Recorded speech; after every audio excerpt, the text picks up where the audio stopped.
So part two is going to cover the sales pipeline, growth, and scale.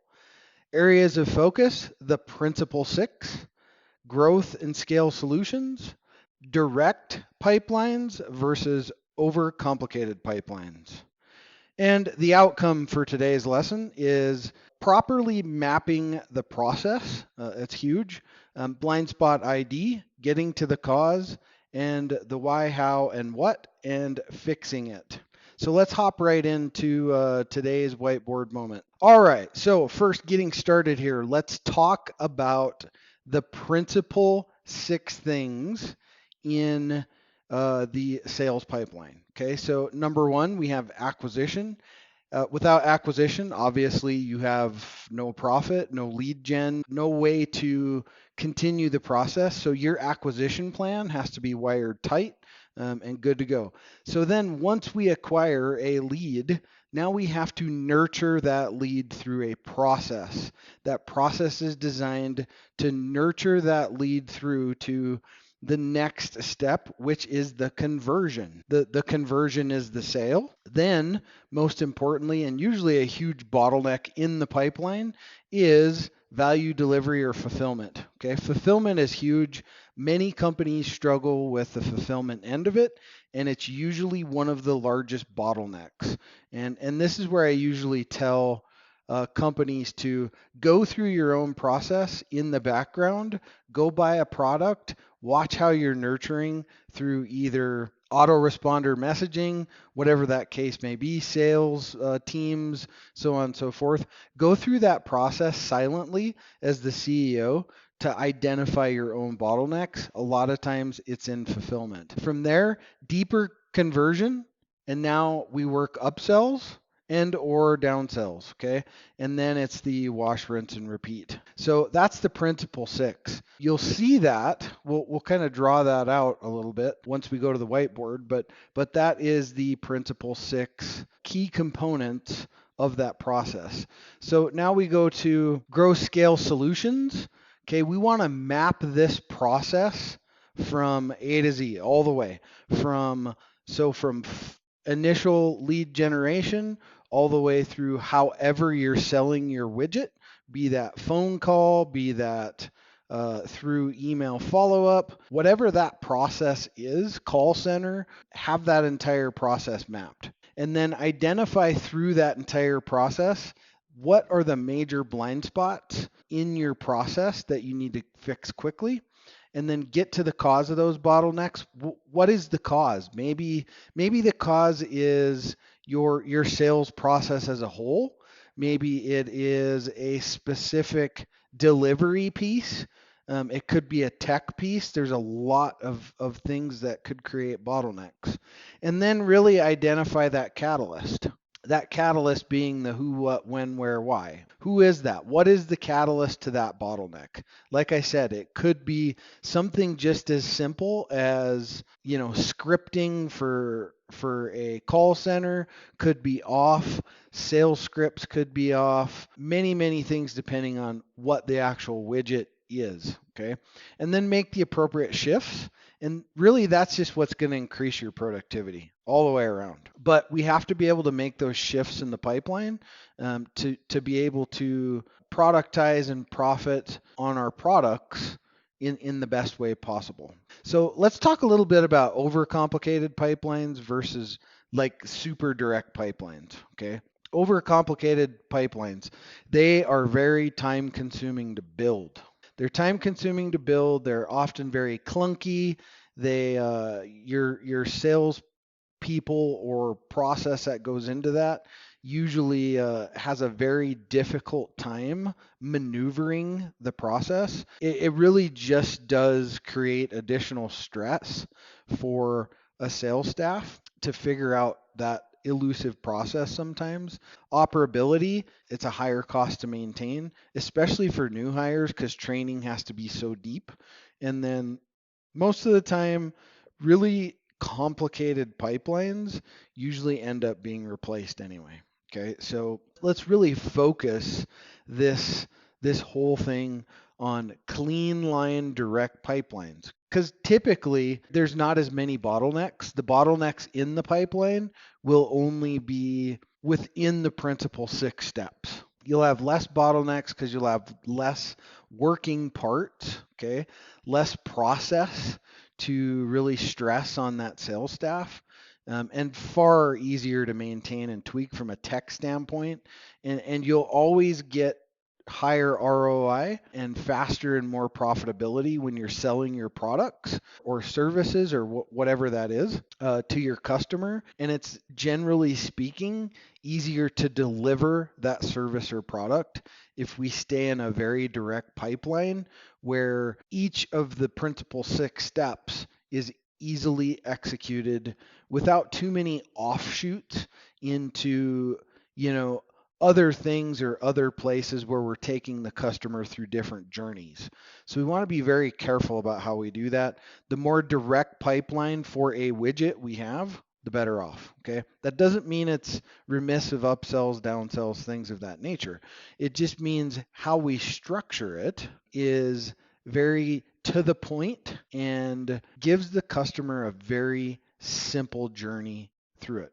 Okay, so I'm going to go ahead and cut away to my whiteboard and kind of draw this out for you a little bit so it makes a little bit more sense from a vision standpoint. So I'll see you over at the whiteboard. All right, so welcome back to my whiteboard. Okay, so let's dive a little bit deeper into this sales pipeline. Okay, I'm going to draw out a couple of simple examples here when it comes to really being able to see what I'm talking about when I'm talking about, complicated sales pipelines versus like really super simple ones. Okay, so let's talk about, so we talked about, acquisition, lead nurture, conversion, value, fulfillment, deeper product conversion, and then the wash, rinse, and repeat. Okay, so let's talk about how that gets input into a very, very simple pipeline. So let's say we have a very simple pipeline, right?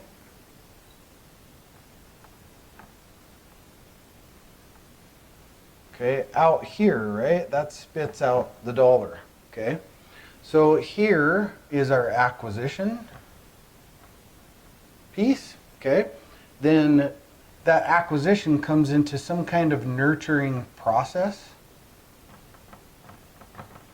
Whether that is through a sales process, a layered step of phone calls, whatever that might be. And this depends on what kind of acquisition this is. If this is a lead acquisition, it's going to differ from an actual paying client acquisition. Okay, so either way, we want to nurture through that process. Okay, then we come through to the conversion.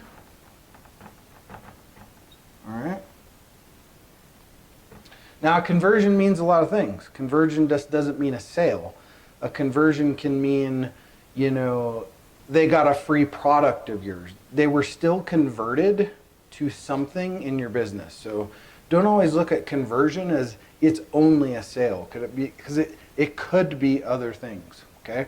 So once we get that conversion, the actual sale here, depending on where this process is, okay, we get the sale that happens. Now we have to deliver and fulfill that product. Okay.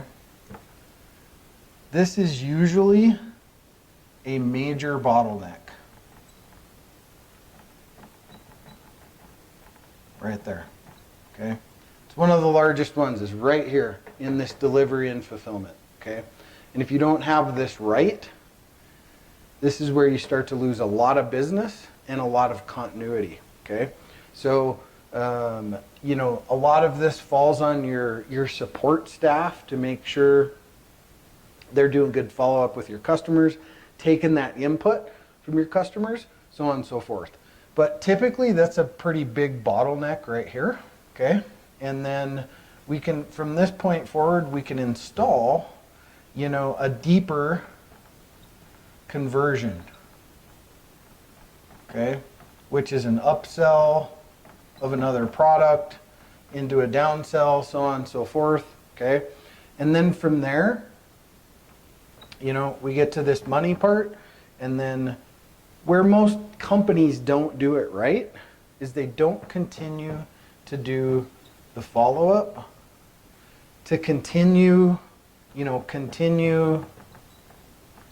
monetization. It's huge. Continue to monetize this customer through another avenue. Maybe it's a continuity program, so on and so forth. We'll talk about that on a later whiteboard moment. But so this is pretty simple, okay? Where it starts to get complicated is when you start putting too many layered pieces into this, okay? And an example, I always like to use this specific picture because it really shows so many variables. So, acquisition, right? This comes in, pipeline goes around like this, and then you finally get to here, okay? So you're taking all these like additional steps in here, 1 step, 2 steps, 3 steps, 4 steps, 5, 6, 7, 8, 9, 10, 11, 12, maybe 13 steps to get here, okay? Instead of following some very principle, like the principle 6, okay? When you overcomplicate this, you lose so many people through this process, probably about right here, that never make it here. Where through a principle 6 process, it's very simple, it's very clean lined, and will you still lose people through that process? Of course you will, but not as much, all right? So I hope this made sense, kind of putting this on the whiteboard.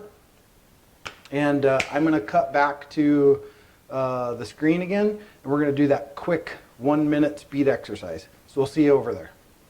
Okay, let's hop on into this speed exercise. Okay, you have 1 minute to do this speed exercise. So first, what I want you to do is identify what are 3 sales pipeline successes where you have it right. And then what are 3 sales pipeline failures where you have it wrong? Okay, so look at your sales process and see, okay, what parts of this do I have right? What parts of it do I have wrong? So go ahead and pause the video, take 1 minute. I don't want you to think through this. Don't process through this too deeply. I just want you to take right off the top of the head those things that you already know that you're having issues with, or things that you know are successes.